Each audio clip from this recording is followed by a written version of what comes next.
Good evening. You're listening live to the Extreme Movie Show. I'm your host, Rob, broadcasting to you from the Pinos Palace, just west of Orlando, Florida. I am in the Extreme Studios. I've got a bunch of cash laying around me. I was trying to hire Hitman today, aka Chuck Norris, that we were reviewing tonight, because RDV and I were backstage having a brief discussion where I say Masters of the Universe looks like shit, and he says it looks pretty good. But in all fairness, I had to apologize for this movie because, as I told you, RDV, Commando, being one of the greatest Father's Day movies of all time, it was like the turning point for action movies in the 80s where they went to guns a lot, right? We had Chuck Norris, who'd already, obviously, in American cinema, had been pivotal in bringing martial arts to here, much like the TV show with David Carradine in the early 70s. So through the Cannon Ninja craze here in the 80s, going into the late 80s, early 90s, fashion was changing, music was changing, and all of a sudden, some people said, you know what, we're going to play rap music, get rid of rock, and we're going to go draggy shit all through the decade of the 90s. But this movie, Chuck Norris, the Hitman, is where it dies because on paper, it sounds great. It's a crime drama. He's got a big gun there. He's got a mullet, which, A+ for that. We see him shirtless. He's a nice guy. He's a hero. And I keep waiting for something to happen. And it's a fully functional film, but I don't know. I feel like I should be under the influence of something while watching it just to get through it. I don't know how else to describe it. It's not the Chuck Norris that I knew when I saw it. It went, uh-oh. And this is why I blame my interest in waning in Chuck Norris and not watching Walker, Texas Ranger because of this movie. So here's the thing: is like, I agree with the critics. I was reading the critics score about this, and I agree with what they're saying. It said this was totally mixed reviews. The best thing in this movie is the stunt work. Yeah, there's really good stunts in here. It's a good movie. Yeah, as far as, but the rest of the movie is a drag and a bore. It's a crime movie, and Chuck Norris is in there. It's Chuck Norris is playing a heavy for the first time in a long time since he's Chuck Norris with the mullet, and I'm thinking like, okay, this is where we his career kind of like in movies kind of like, and then we get into TV shows. And this is a canon film. I think this is the last canon film he did, or the one after this. I can't remember in the list. One of the last few. Yep. And Aaron Norris, his brother, is directing this. Aaron Norris' wife's also here too, as well as his two twin daughters, which you see it towards the end of the movie, getting out of the limo. Yep. So it's basically his brother is directing this for Canon Films, and Chuck Norris is a cop who's betrayed by his partner, who basically is running the drug ring stuff, and shoots him, leaves him for dead. He survives, but his boss says, "Oh." He's talking to the surgeon, he's like, no, as far as we know, everyone else knows this cop's dead. So he goes for 2 years undercover and infiltrating this mob, becoming loyal to the mob boss there, and helps him out. And then, and he's pretty much a loose cannon, as his boss is like, when are you going to bring these guys in? And he's like, hey, relax, it's only been 2 years. And he's like, hey, these manatees used to have legs? He used to walk on land. And I'm thinking, like, what the hell's going on here? It's like the most weird thing ever. But, now, when you saw what he went through, getting his ass blown up, and then his partner / opponent in this movie, I thought did a great job. And you're right, the stunt work, and there's a cop violence news to it that's good. But did this in any way to you draw any parallels to Steven Seagal getting knocked unconscious and then coming to with Kelly LeBrock? Okay, so it's funny you bring that up because I was thinking that too. I was thinking like, oh, this is like a Skull movie, but like, I don't know which is worse. Word! Oh my god! Because you don't like any Steven Seagal at all. Well, no, I like from The Fire Down Below. I don't feel the ones. I just don't. The thing is, I don't like Seagal though. His problem is that he believes his own hype. That's the problem, and you can see it on camera too. And you're like, once you learn that, he's like, you see him in interviews, he believes he's all that better than all the other ones, and this like he's selling it, bro. Yeah, and he runs like I don't know who he's selling it to. He's selling it somewhere, but yeah. So yeah, I'm thinking like, okay, he's gonna like, I thought, okay, we're gonna have him, be a little more happy, and all of a sudden, like Chuck Norris is blowing away this guy at the very beginning. And he's like, the guy's upset because like, my second man's gonna go this job. He's like, and now the guy's like, I've been with you for 7 years, blah blah. And Chuck Norris blows him away with a shotgun, his little sawed-off shotgun, something there. And I was just like, okay, well, I guess Chuck Norris wiping people out. I like it. Yeah. Then we got these Iranians or Albanian guys that are interfering with their. I'm assuming Turkish. Turkish maybe only because we get Turkish dancing in here, sir. Yeah. Remember it's supposed to be the French Canadian. I guess. But anyway, though, so he basically Chuck Norris basically sends him a message, goes in there. We get this nice belly dancer, gives her a tip in her boobs, puts her little thing there, and then he puts his finger in their food and he goes like, oh, and he puts like, oh, spits it out. You guys eat this shit, and he puts it. He brings his finger to the guy's drink, to piss him off.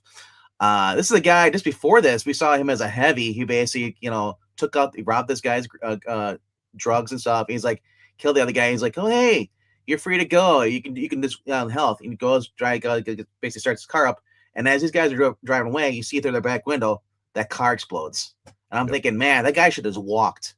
Because they didn't shoot him. And I'm thinking like, hey, because they said, we took all your good stuff out of your car. I'm thinking, I wouldn't trust them. They just killed my other buddy. Why would they leave me alive? I would have walked. Fuck that. Because they're evil, and it tells us, I just remember, hey, let's savor these 5 seconds so this guy gets blown up. And, I'm all for it. So this guy goes from being a heavy, so the next night he's being humiliated by Chuck Norris in a restaurant.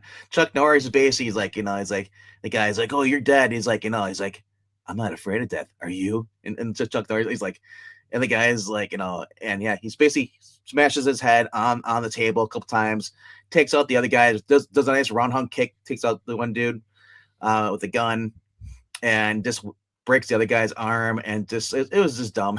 Like everyone just got taken out instantly. It's like this felt like I was watching like Walker Texas Ranger a little bit in that scene a little bit. Well, it's interesting because early on, we get the sub with him and his partner turns on. Yeah. Okay, the one thing about this movie that's done very well, and despite the fact that it has like a late TV USA, up all night, late 90s kind of feel to it, B-level, C-level stuff, right?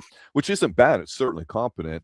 Is there's two main things. One, there's this tremendous amount of smoke machines everywhere, and that's an automatic A+ in any movie. But the other thing too is that any of the action scenes in here, whether it's the gunplay or stalking or the driving of the cars, we've got a great failed exchange, not the one you referenced there too, with the guy getting blown up, although that's cute, but the one in the middle of the intersection at night with the money changing hands and they go to steal it back. It's great because one thing you and I have always talked about with action films is our ability to see it, and whether it's sped up or the styles or whatever. In here, a lot of the action is outside. You get a lot of the car driving on there. It feels real. There's a certain authenticity to it, and we get to see it develop. So when you have action there, you see where everything's going. They show the street, right? Or they show them walking from here to here in the warehouse. Then you see the players and where they're standing. You see them looking at each other, and you're like, okay, get on with it. But what's really happening here, and this is what I think gets lost with CGI in action films today, is you start to get a sense of where everybody's located. So when the action begins and the film starts to speed up in terms of the action and the violence and the climaxes, you see where it's going and where it can go, and you get a buy-in. And today's quick editing and flippity-floppity kind of stuff and zooming in and post-production fixing and the mass amount of CGI in all these films. That's why a lot of the action stuff with CGI looks completely horrible to me. Here, the movie is strong as suits. To your point, you said it was its action, its stunts, and all that, because it does feel kind of gritty. I give him credit. Now, it is the whole movie. If he had not done 5-6 years earlier Code of Silence, I might think a little bit higher this one, because I'm like, this is going to be like Code of Silence, where it's a really good film and it's more like a cop drama. Where this one wasn't. This is like a late night cop kind of film. It's this felt like I was watching a made for TV movie, and it felt very 90s. Even it's 91, but it felt like I was watching a 1994 movie. It did not feel like the 80s, did it? It felt low budget. And a lot of dark scenes because it's because they filmed at night for a lot of these things in the warehouses. You always had the wet ground, like it just rained and stuff. And just felt like a very late HBO 90s, mid 90s kind of movie, Skinamax or whatever.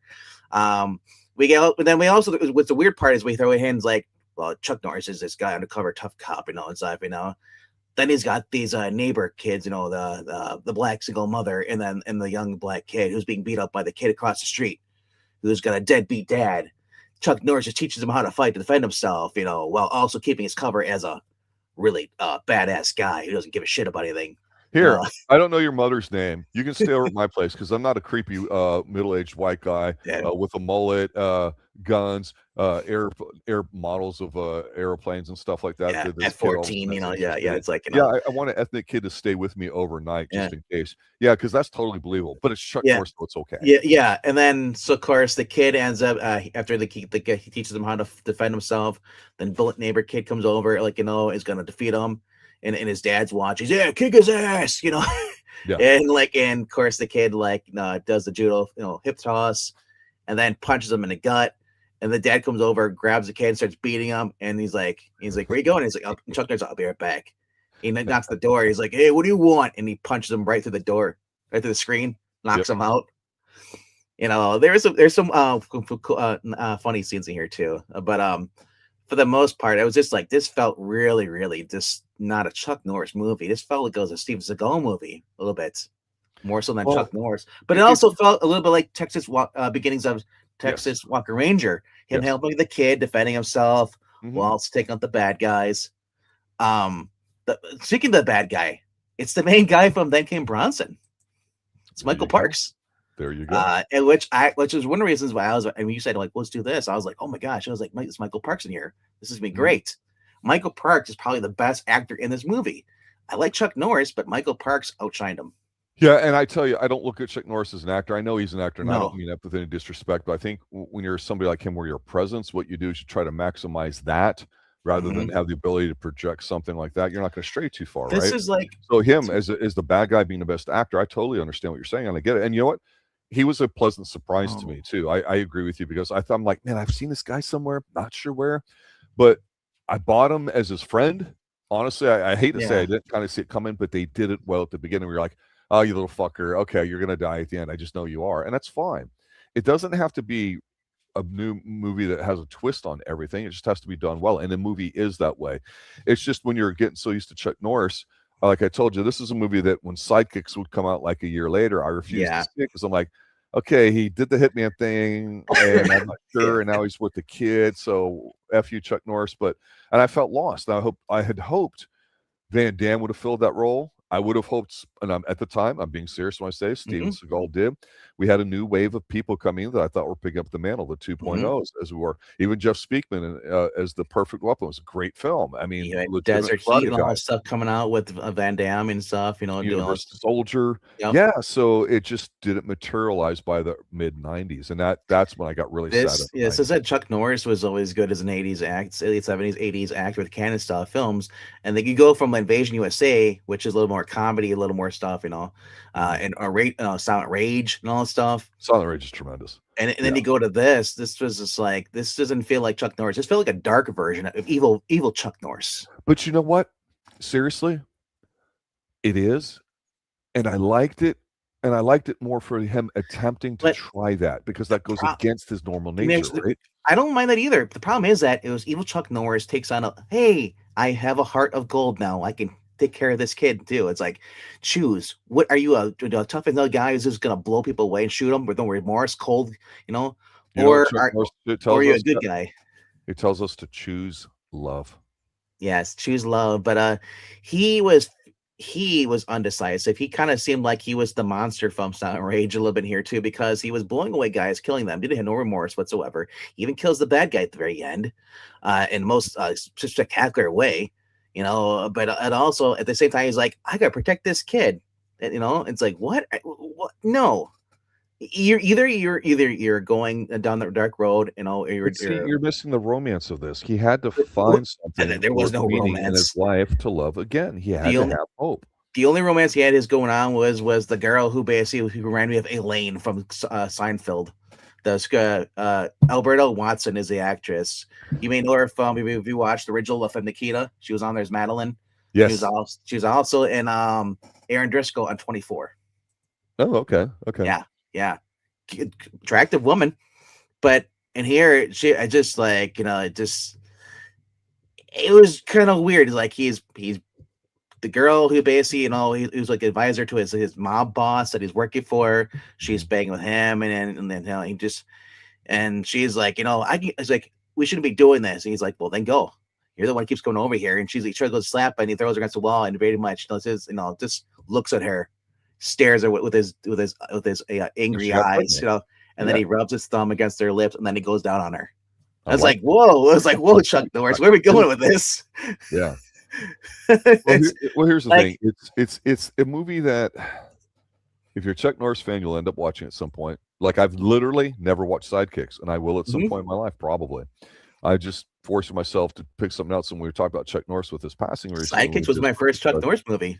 That was my age group when it came out. And it was probably pretty cool. It was a kid from Sequest, if I remember correctly. Sequest, no thank you. It was okay. Poor kid, though, committed suicide. When I can have Jake and a Fat Man with a tremendous Robert Conrad in it, then, here's what you do. It's not the same. Here's what you forget City Slackers. Bring Jack Palance as a heavy in this movie. Well, that was Tango and Cash. Mm-hmm. Man. Well, here's the thing. Again, in the 90s, things were changing. And so me being in my 20s at the time, I'm going, you could definitely feel culture is changing because, remembering the 70s and seeing how the 80s was just one fun decade. And then at the last couple of years changing, even the music in clubs was changing a lot too, the dance and everything too. And it was amazing because it always catches up in films and everything. And I just know that, like, for example, Spring Break's considered different, and that was such a hot thing back in the day, especially here in Florida. And it kind of is, but not. It doesn't have the same magic. Do you know what would have been great though? You brought up Jean-Claude Van Damme before. Hard target Jean-Claude Van Damme with a mullet versus Chuck Norris here with a mullet. But mullet which was more stylistic? It's you're not going to compete against Van Damme's body. It's beautiful and his accent. Am I right? I'm just saying, them having a kick versus kick. That's what I missed. Chuck Norris beats them all. Yeah. Chuck Norris, the bar fight. He destroys Bruce Lee. He destroys Seagal. Seagal was Bruce Lee got the upper hand at the end, even though we know that Chuck Norris, is the better. Bruce Lee would get his ass beat by anybody that competed. Michael Jai White would step on his ass. I mean, let's be honest. Okay. He was a martial artist. He wasn't a fighter. And Chuck was all of that, legitimately. Yeah. With the thing with Van Damme is there's always been discussion about a kickboxing record like 12, 15 fights, something like that. Like he's 12-3 or something. And, over in Belgium, did that exist or not? I don't know. But he was the kind of guy in the 90s that we thought, and we had talked about this before on his streams, that he looked like he was taking over the mantle of the natural face, the good-looking guy. Whereas Chuck Norris had more of the old school, rough and tough kind of thing to it. It'd been like the modernized version of what Chuck Norris would do. Hey, I'm not looking to beat people up. I only do it if the situation calls for it. It's a last resort, much like we learned from Kung Fu and just the way martial arts should be. It's a way to try to not fight and avoid conflict and do everything you can to get out of it. And Van Damme had his own demons, so things changed in the 90s too, especially after Time Cop. Can you imagine if you would have put Chuck Norris in Bloodsport versus Van Damme?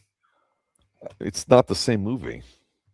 It wouldn't be the same movie. I'm just saying they're both canon films, right. I just the earnestness and the youthfulness of Van Damme at that time coming over, I think, was the perfect storm.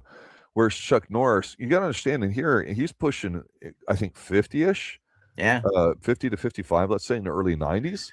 But he had to transition out of the physical roles on screen to what was more appealing, which would turn into TV shows. And the other thing about him too that's legitimate about this point, he kind of, when he got big in Hollywood, he would say he lost his way and he found Christ again in the 90s. Mm-hmm. So he's trying to be a bit more appealing. And I definitely remember the conversation to older fans of his going, why is he playing a bad guy, a hitman? You say hitman with a heart of gold, that's right, of course. But the point is, the original Chuck never would have done it. So I think this is the movie where he just tried something and just said, you know what, I've got to stick with my roots and be honest with myself. And I tried. And then boom, here comes Walker, Texas Ranger, which is what most people know him for now, honestly. Right. So it's definitely interesting as a product of the time is what you're going through to see an older person like myself who's fixated on Chuck Norris and what it represents, a positive male role model, and then a younger version for you. Sidekicks was your first movie, but look at Van Damme in his early 20s at that time, maybe picking up that mantle, which he almost did, but then things just didn't go that way. So it's interesting to see how that happened, because in retrospect, like, it's a Chuck Norris movie, it's a Hitman, yeah, whatever, I'll go see it. Yeah, because after this, it was 93. He does, I think it's around 93. He does Sidekicks. Hellbound is the one we have. I don't know if that's the one with an occult thing to it or something. That's what it looks like, Yeah. It was different. It's a final picture made by Canon Films before the merging with MGM. And Okay. then a year later, you get Top Dog, and then his last one was Forest Warrior. And then, 93 though, he was starting to talk. Yeah, he was doing Walker Texas Ranger, And that went like 5-6 seasons, I think, at least. It which went a is long saying, time. yeah. And then it said that basically that show aired on continued syndication on other channels, notably Hallmark Channel. Tells you a lot about the show if it's at Hallmark, because Hallmark does not air. There's watchable stuff on Hallmark. I mean, you and I are big fans of Treat Williams. Mm-hmm. Okay. The Substitute, right? He might have Yes. been one of the Tom Berenger replacements in Sniper as well. And we've always loved Treat Williams. Well, he played, I think, in a movie, a TV show for a couple of seasons called Chesapeake Shores, filmed up, I think, on Vancouver Island or up there. And it was, I think, that last thing he did. And I remember it was on at some household over the holidays, going to a Christmas party or something like that. Someone of the wives put on or something. And I'm watching it going, hey, that's Treat Williams. And they're like, oh my God, you know what this is? And I'm like, no, I know Treat Williams. And if he's in, I'm going to watch him because he's an attractive person to watch. I don't mean physically, but just his charisma. And Chuck Norris had that. And unfortunately, we have very few people today that we can do that with. And you and I have covered the John Lee films, right? Who else are we going to watch? Scott Adkins? Amy Johnson? Is there anybody else? We've been doing Miami Vice on Sundays. If we do switch over to Walker Texas Ranger, eventually I want to get the martial law with Sammo Hung, because there was a crossover between Chuck Norris and Sammo Hung in martial law. Now, I will bring this up to you since we're talking Chuck Norris. We're talking all these things here. Yeah. When martial law came up with Sammo Hung, I went, what's this calorically challenged individual got to do with Kung Fu? Because I did not know at the time. I hadn't seen anything in it, or if I had, I didn't recognize them. Since here, in the past 5-6 years on the Extreme Movie Show, we've covered a lot of the girls with guns. We see a fight with Sammo Hung and Cynthia Rothrock in one of the films, a couple other things that he's done and all that. And like, man, this guy's really, really great. And so I'm more interested in that crossover now because of having gone through his catalog and some of the other catalogs of the other Asian action stars that we've covered in their films, as well as Chuck Norris, because I know Chuck Norris, and that's why I say he's one of the patron saints of this stream that we do here on Extreme Movie Show, because the desire just to watch something like that he's in is why we do this. And like I say, this film, can I recommend it? Hey, compared to the crap that's out here, it's not that bad, and it's done well. And filming the action, the stunts are good. And you described it perfectly, RDB, when you said it's kind of a dark cop film with Chuck Norris in it. I added the Chuck Norris in it part because it was Chuck Norris out of character. As I said, it was him trying something new, I guess, or he just was talked into it somehow. His brother's like, "Hey, well, we tried this," and he's like, "Okay, whatever." Who knows? Maybe the script was different, and then maybe MGM, or whoever is taking over, decided to change it last minute that he's in there. So he was kind of stuck in a rump, or I couldn't get out.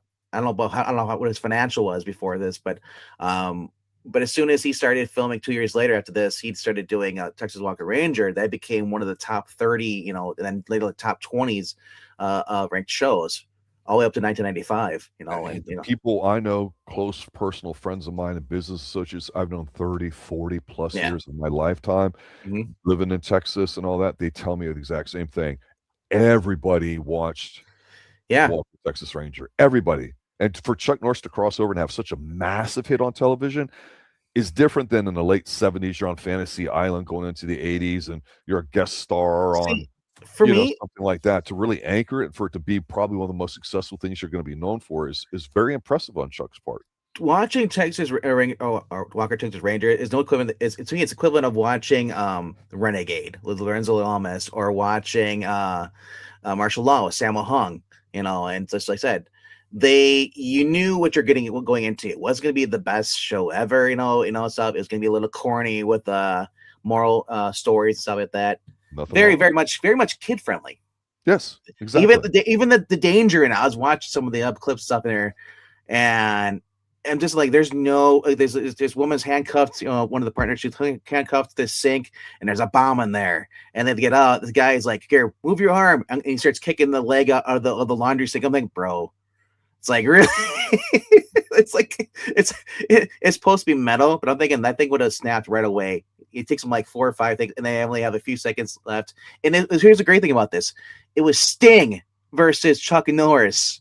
Oh, yeah, that's right. Sting was on there. I remember. And he does he does as the scorpion death drop on Chuck Norris, but Chuck Norris says no, and then kicks him, and then and Maranya and Chats mentioned about how it's kind of like the spiritual successor to the Rifleman, which is about I believe, widowed father of a son who gives him a lesson. I think they were half-hour episodes. I used to watch The Rifleman a lot, and that's Chuck Connors, and it's one of the best opening scenes where he's flipping the small rifle, click, click, click, click, bang, bang, but every time he's clicking and banging and all that shooting.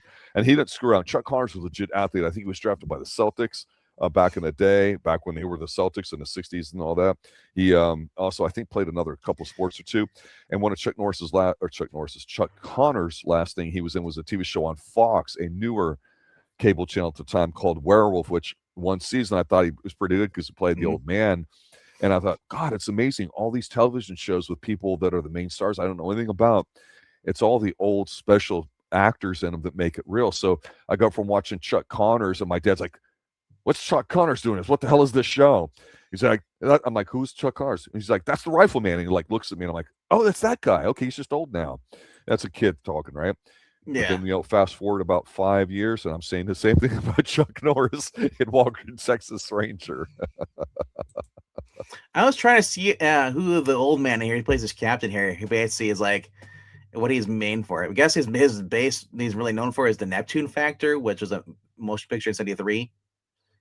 But other than that, he's like he was he plays Gerard on Due South. And and then he wasn't. Let me say this clearly once for everybody in chat and live stream to hear me. Dead Zone. Who cares? Nobody. Yeah. Right. No, just who. Well, here's the thing, though. Not to you. He was in Silent Partner 78, Lost and Found 79. He was in the movie Virus in 1980. He appeared in some movie called Suzanne, The Gray Fox in 82, The Dead Zone 83. He was the vice president. Cain and Abel 85, Act of Vengeance 86. Who? Yeah. Sometimes you get that one scene, or you get that one exchange, or that one death. But I'm just saying, he looked like he stepped off a Dragnet or a Mod Squad as one of the older cops. That's what I'm saying. He fit the role perfectly for this, No, but Ken Pogue, died in 2015, 81 years old. Well, this goes to show what we were talking about with Miami Vice recently, the new heavy that we'll see in a few episodes, Dennis Farina, how he was a legitimate cop, and much like Chuck Norris, brings that authenticity on the screen, and doesn't have to be the greatest actor in the world. He just has to stay in the shell that he's got a great command of, and just make that natural, easy transition. And that's the job of the director, to put you in a position to be successful. And so that's true, even though I'm not making fun of this guy so much as I don't know him for anything, and I don't consider myself an expert on all these guys. But it's funny when you say, oh, the guy that did this or the guy that did that, either I don't know whoever, I'm like, oh, it's that guy. That's what's amazing, because the more you see these things, you realize how important casting is. Where if you had somebody that came out and totally chewed up all the scenery, and like, hey, it's supposed to be a Chuck Norris video, why are you scene stealing? Well, you're taking away from the intent of the film. So that's, you have to cast where the people will aid in what the attraction is of the film without stealing it. Here's the other thing. The guy who plays Marco here, he's the guy who basically he's the big mob boss of that basically Chuck Norris is working for.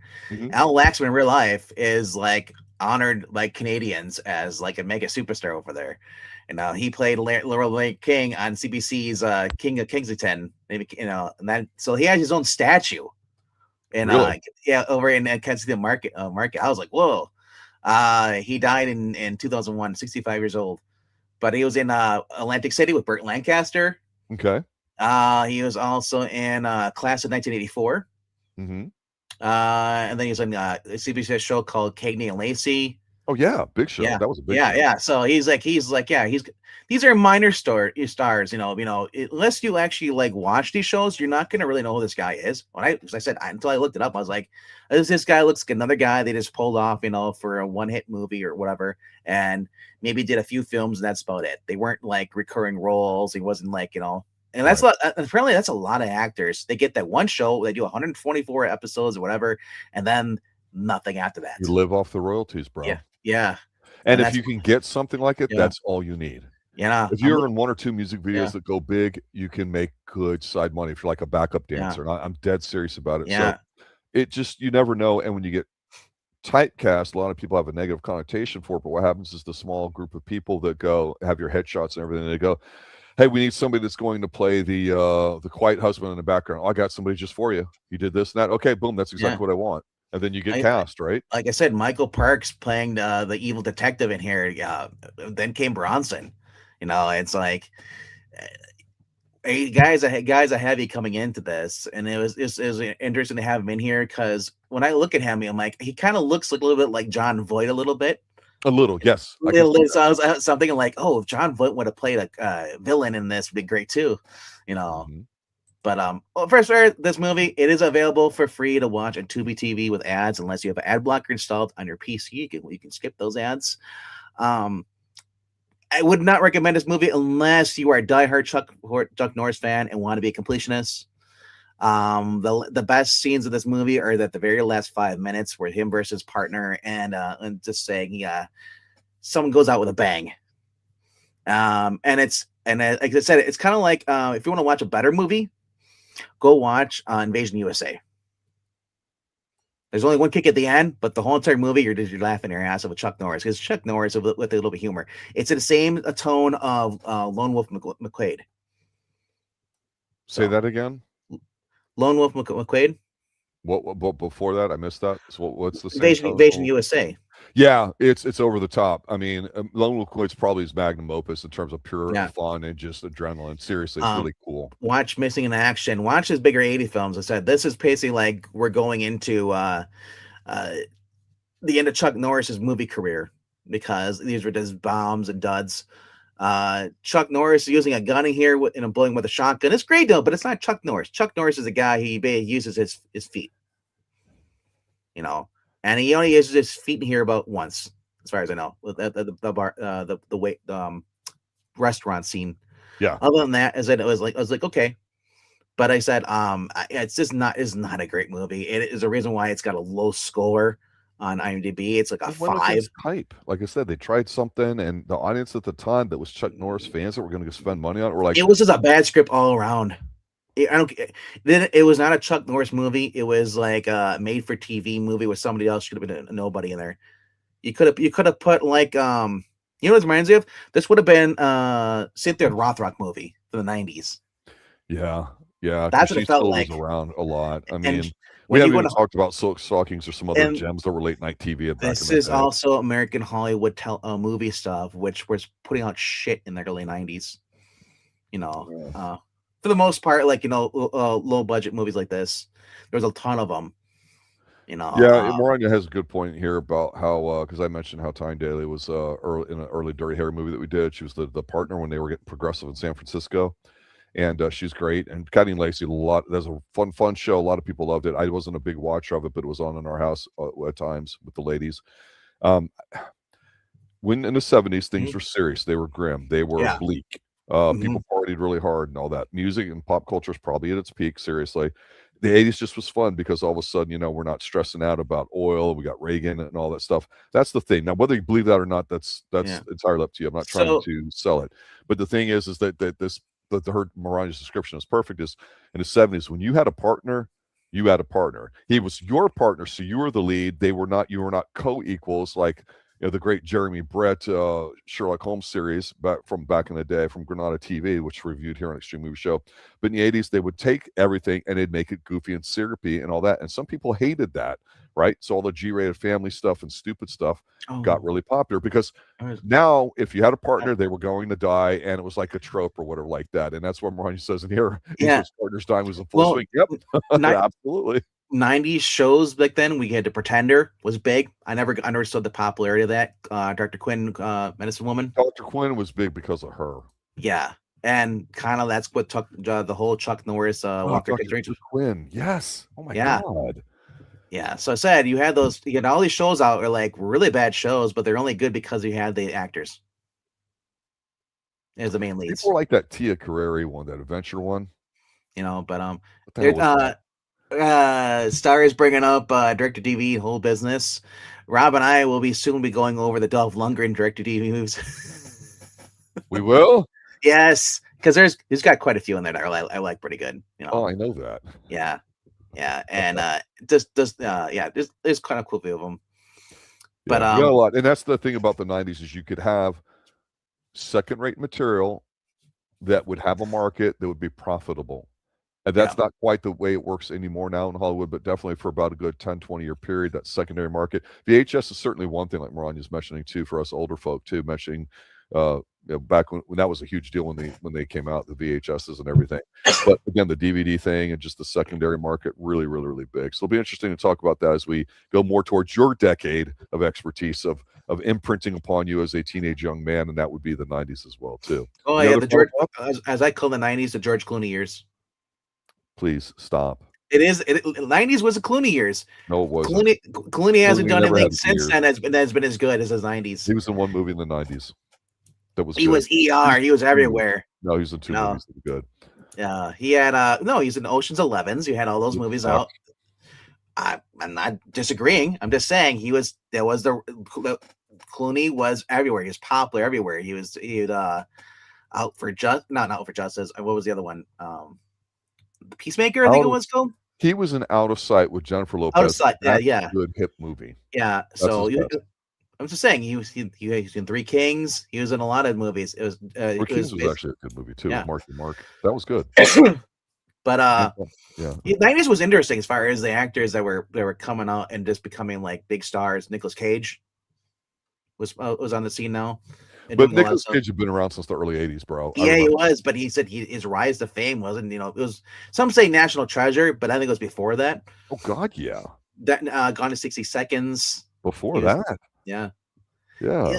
Were you trying to say the Valley Girl was one? No, Valley Girl. No, Valley Girls. I'm telling you, put him on the map. He was in stuff before that too, a little bit, but Valley Girls, and that was '83, I think. And then, the one with was it Leaving Las Vegas? Something. And the Snake Eyes was '98. Yeah. Face Off. Face Off was cute. Yeah. All right, we're talking about everything except Chuck Norris. I know. Chuck Norris in the mullet. He's got the long trench coat, whacking people. Go watch it. You'll love it. Like Chuck Norris takes two in the chest, survives, and is declared to be dead by his cop, so he can by his boss, so he could work undercover for 2 years, take on the mob, and then eventually runs into his partner, who basically outs him after being a cop, and Chuck Norris pretty much goes after him, and because the guy kidnaps the kid that Chuck Norris was hanging out with, bonding with, and Chuck Norris kicks the crap out of him. Duct takes him, and his mouth across, and then ties him to a chair. And he's duct taped, hangs him outside a window on a rope, gives him a little speak. He's like, "Hey, if you got to pee, we better clench those butt cheeks, and stuff, And then the cop shows up, at the end, and his boss is like, "Okay, it's time to end this." He's like, "I agree." He takes his boss, Sergeant. They walk away from the guy, and then as you see a bomb, old-fashioned '80s bomb with the sticks of dynamite wrapped up in a little timer. Oh yeah, the guy explodes the old like clock, a confetti. The old wind-up clock. He explodes like a bunch of confetti, meat chunks everywhere, and the boss is like, "Oh, what are you doing?" He's like, "Yeah, well." He's like, "We want with life." He's like, "Ain't that it? Well, life's a bitch."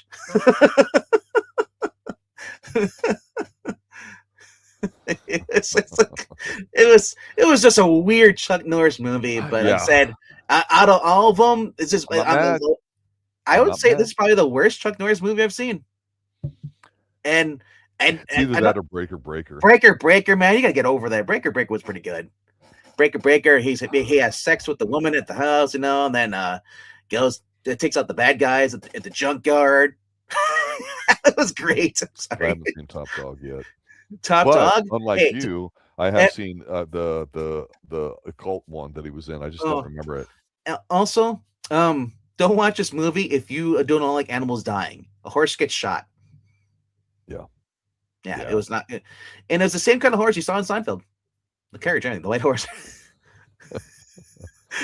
Where's my prince on his white horse? Lord, I hope he comes soon. End scene. Good night now.